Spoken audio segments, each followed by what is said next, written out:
So thank you all for attending our session today. I want to just highlight our collaboration. So Lynette and Nya are community partners. I serve as their academic partner. They're from the Philadelphia area. Their body of work really focuses on shedding light to menstrual inequity and period poverty, not only in the Philadelphia area, but throughout the nation. So I had the honor and privilege to meet them during a community-driven research scholarship event. So we've been a team since then. I serve on their community advisory board, but today is really to highlight the work that they're doing. I serve as just the academic support to make sure that work is uplifted in communities, and hopefully this will be a great networking opportunity for them to engage with you as well. So this is one of our research topics that really focus on Photovoice and the use of it within the Philadelphia area to really shed light on period poverty.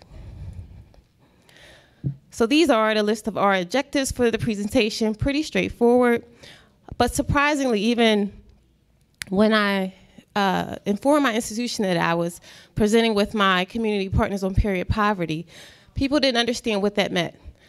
So I think it's important to really shed light on not having a bias that people just know what period poverty means, right? And really defining it so people do understand that people across lives, right, regardless of their race, their ethnicity, their socioeconomic status, may have suffered from period poverty. So we'll go over some basic definitions and understand how it impacts communities of people and really talk about sustainable solutions that Lynette and Nya have come up with to really address this problem.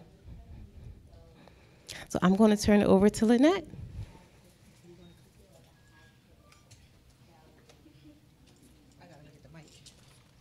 Okay, so let's talk a little bit about period poverty. I definitely have to talk a little bit about what it is. So period poverty is the inability to access menstrual products in addition to waste management services. That's something that we don't always think about. And when you usually think about period poverty, most people think about it as an international issue. They think about it happening over there or somewhere else and not realizing that any community that we service that are underserved or marginalized or are dealing with housing insecurities or food insecurities, 50% of those populations are also dealing with period poverty. But because we live in a society that's patriarchal and misogynistic, and they don't really care about women's health and wellness as a whole, we do not talk about periods. So period poverty impacts communities in low and high income countries, and it also, populations most affected by period poverty include women experiencing homelessness, teenagers, transgender, and non-binary individuals. Many of the individuals in the Philadelphia community have one or more of these characteristics. So when you look at those populations that we're talking about, aren't those always the populations with the highest level of health disparities? Aren't these the ones always affected by all of these maladaptive issues that's happening in our community? Next one. So period poverty. You'll hear a lot about period poverty. Again, you usually don't hear about it here, but you'll hear about it internationally, and you'll also hear it about it in spaces and places that aren't always affecting our communities. In all actuality, I have to be very honest, the period poverty space is dominated by privilege. Is dominated by white perspectives and white saviorism. There is not a lot of organizations out there traditionally impacting period poverty, so that's why we kind of had to come along and be disruptors and agitators in the space, because we have our own lived experience with period poverty, and we've been doing this work for over 10 years in our community. And many times when you hear about period poverty, you'll hear about the tampon tax. That's nice. But if I can't afford pads or tampons at all, the tax isn't going to make a difference. That 0.62 cents or that $1.02 that a lot of brands now are saying that they're deducting, they need to be free. Periods are a normal, natural part of life. The 7 and 8 year olds who walk into our offices crying because they can't go to school and can't do anything, I don't think that they're really thinking about a tampon tax. What they're thinking about is this is a normal, natural part of life that just came and landed on me. So why do I have to engage in high-risk behaviors or sexual favors or steal just to get access to a medical device? So period poverty impacts marginalized communities more than you can ever imagine, and it's 2 in 4 people who are actually really dealing with it. So this is a map of Philadelphia, and Philadelphia is one of the largest populous cities living in the deepest levels of poverty. There is a lot of poverty going on in Philadelphia, and there are certain areas, the highlighted areas, which have the deepest levels of poverty, and also they have all of the other ongoing issues, from violence to hunger issues to homelessness. But I always say, I don't like to call people marginalized communities. My new term is pushing people to the margins. I don't think people want to be marginalized. I think we live in a society that's socially constructed to keep certain populations from reaching their full potential. And we deliberately segregate these communities and do not give them the resources that they need, then that's why they're at a situation now where they basically can't flourish or live in dignity. So we're talking about menstrual products. If you have people who can't pay for food and can't pay for housing, can't get clothing, can't get school supplies, so why are we making them engage in high-risk behaviors to get a pad or a tampon? And to give a little history, how did I get into this work and start doing this work is really that a young person came to me when I was doing some work with them around sexual wellness and the Me Too movement and bodily autonomy. And I remember this young person looking at me because she was referred to me for making some poor relationship choices. And she looked at me and she said, "Miss Lynette, how do you ask me to respect my body when 1 week out the month, anything goes for me and my sisters?" And I remember almost literally falling out my chair and saying, "What do you mean?" And she said, "Well, I will perform sexual acts for strangers." And she was 16 at the time, to be able to get pads and tampons for me and my siblings. So if you're sitting there talking about all of these things that we're talking about in the communities and what we need to focus on, we really need to understand how this impacts so many people in our community. And because there's such a stigma around periods as a whole, who's going to tell you that they're sitting in a sock or a glove all day long? So literature reveals that period poverty has impact on school attendance. You think these young girls were going to school? Health. I have peoples who, I'm sorry, it's me, I'm community. Vulvas are so raw that they will not go to any doctor or any nurse's office because of the fear of being victim blamed and shamed, because they've been using a sock and a glove for over 8 years.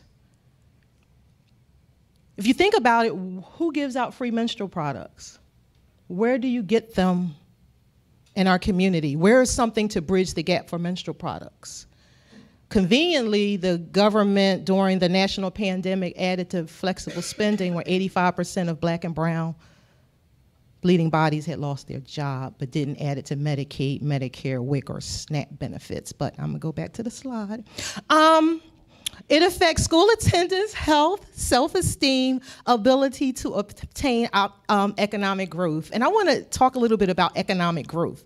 So we have these EARN programs, which used to be the welfare to work programs.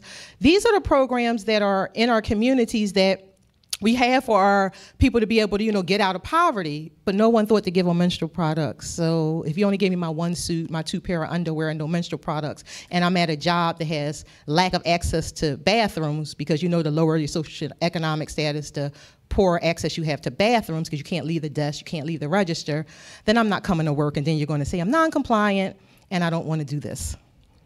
Go ahead. So what we did was we utilized Photovoice to obtain lived experience of individuals receiving resources, education, and distribution services to determine their social, economic, mental, emotional, and physical impact of period supplies and insecurity. We used this participatory action research. Photovoice was utilized to facilitate the project, and an effective research method for women's health. The main goals of Photovoice are to enable people to record and reflect the community's strengths and concerns, promote critical dialogue and knowledge about important issues through large and small group discussions and photographs, and reach policymakers. So we basically use people on my HBCU hub, Lincoln University, and because we created the first HBCU menstrual hub, satellite hub on Lincoln University. So we gave them their what? Not cameras, but cell phones. And we recruited them at Lincoln University. We had participants. We had a training session on Photovoice. They used their cell phones, and they got to capture their period poverty, period experience over 3 weeks. And then we had a follow-up session held to discuss the photo-guided, conversation by trained Photovoice research team. Next. So these are some of the pictures that we have from Photovoice. And we're going to talk about some of the themes. Some of the themes was loneliness. Some of the themes was desperation, price gouging, perception versus perspective. What was the Black excellence? And then the one of the house, I just have to kind of reiterate that one. So that home, when you look in Philadelphia, you'll see that's a mighty nice looking house. But inside that house lived 7 children, and they were all in period poverty. So it's always perception versus reality, and that they had to use socks and different things.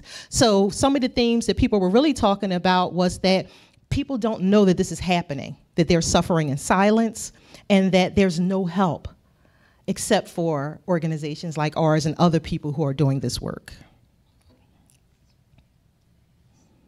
So Photovoice uncovered the impact of menstrual supply insecurity in the following areas: physical, mental, emotional, social, and economical. Physical. People cannot get out and go do any of the things that they need to do. People couldn't go to class. People couldn't even go to work out. That was one of the biggest things. The health say, you have to lose weight. You go to the doctor, you need to lose weight. Well, I can't because I'm bleeding so heavy and I'm using a sock or I'm using a dollar store pad. I'm bleeding through everything. I can't go to the gym. I can't do any of these things. And some people can't even go to the physician. During the pandemic, we had people who could never go out and give the COVID test because they were actively bleeding and did not have the resources. Mental. People are depressed. Imagine if you're on an HBCU campus and HBCU campus is in the boonies. How are they getting to the stores to get the products? Who's paying for them? Emotional. You can't relate with other people. You're crying all the time. Social. You can't communicate with other people. And economical. Who's paying for these pads? Who's helping our communities? As healthcare providers, what can we do differently? Do you have menstrual access and resources as a risk factor on your intake forms? When you ask people, do they have access to clothing? Do they have access to food? The same high maladaptive survival techniques and behaviors that our communities engage in to get these things are the same behaviors in high-risk situations that they put themselves in to get period products. But because it's only happening with 50% of the population, no one's talking about it. Next one. Action plan. So we are taking these pictures and getting them evaluated and sent to our partners of Photovoice in the UK, and we want them to create a collage in the port of a pad or anything else so that we can have this for policymakers to understand period products need to be included under WIC, SNAP, Medicaid, Medicare benefits. We need healthcare professionals to do a better job at assessing period poverty. We need you to ask people if they have access to menstrual health products. This is a risk factor that is not talked about. We need to ask more than when was your last period. Because after then, what? If I'm heavy and I'm clotting and I could have been sitting in your office with a sock right now and you would never know. Next. Addressing the problem. My daughter and I, you can stand up if you want to. Stand up, you can stand up. So we opened the first menstrual hub and uterine wellness center in the world. We opened it through a crowdfunding initiative. Through our community efforts. We opened it in February of 2021. And 21. And we were doing this work for 6 to 8 years. Well, after she got her master's from Tuskegee and she came back home, we expanded, and we were doing about 80 deliveries a week. The pandemic hit. We hit 300 plus deliveries a week in the community. We give out over 63,000 products a week. Since we've opened in 1 year, we've given out over 6 million products. every person who comes to the spot or in the community, we give a 6-month supply of products. For every person who's menstruating, so everyone gets their independent bags. Yes. So one household can get 10 bags. So what we need people to do is actually do action steps. In this space around menstrual equity and health, you hear a lot of people talking about period poverty and what it is, but I don't see much action. So right now we have just launched the first mobile menstrual health clinic in the world. We launched that 6 months ago, and we actually have a van that we actually do period pop-up parties where we end the stigma and the shame. And we give out sustainable options like menstrual cups and period underwear and different things like that. But that is not the only solution, because you can't give menstrual cups to people because of religious, cultural reasons. And also, if you go in some of these homes, you do not want to give them anything that they're going to insert in their body, because then we would be increasing risk because they might not have running water. Did we do everything?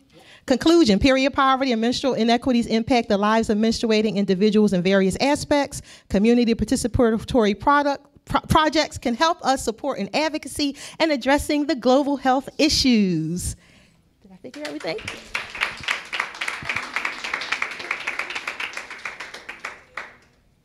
Any questions? I just have one big comment. Thank you, thank you, thank you, thank you. My mother died when I was 4. When I got my period, thank you. I think I was 12. And the first person I told was my brother. And I remember vividly, I'm actually from Pennsylvania. We were driving from Philly back to Easton by Allentown, and we stopped at a Wendy's, and I'm like, oh my God. And I told my brother, and I said, my friend is here. And he's like, what are you talking about? And but I say that to say, when I had to go to the drugstore the next day, I had no one, even as health insured, good home, I wasn't living in poverty. I remember thinking I had to say to my father, who was counting coins because his wife just died, I said, I need $20 because I didn't know. And I remember specifically going to get Always because it was just the most expensive one. So I had just assumed it was the best. And I remember, sorry, we're all healthcare providers. I remember even using a tampon one time, but not taking the applicator out. And I went to school and I was like, okay, I'm not sure. And so I just wanted to say thank you for sharing this, because a lot of times it's this taboo topic. Men, thank you guys for being here. Sometimes they don't want us to, have the conversation, or it's uneasy if you're a father with a child. So just thank you. And please share how we can also support and make sure that we can potentially send funds. Definitely. And I am just thank you, because I never even would have thought about this concept. Thank you. And I do want to say, so on site, we have nurses who do their clinical rotations through the site, nurse practitioners, and physicians, because we not only give out products, we do menstrual health and uterine wellness. Oh, I'm sorry. Yeah, I can't. What do the big companies have to say about this? I mean, have they supported or? No. Okay. They're a multi-billion-dollar corporation and company, and there's certain brands that are about the coin. So we have to be the ones that talk about this. Mm-hmm. And when they say they support period poverty, if you really go into it, they're shipping stuff internationally because there's no accountability. Mm-hmm. So the bigger brands are not supporting us the way they should at all. Thank you.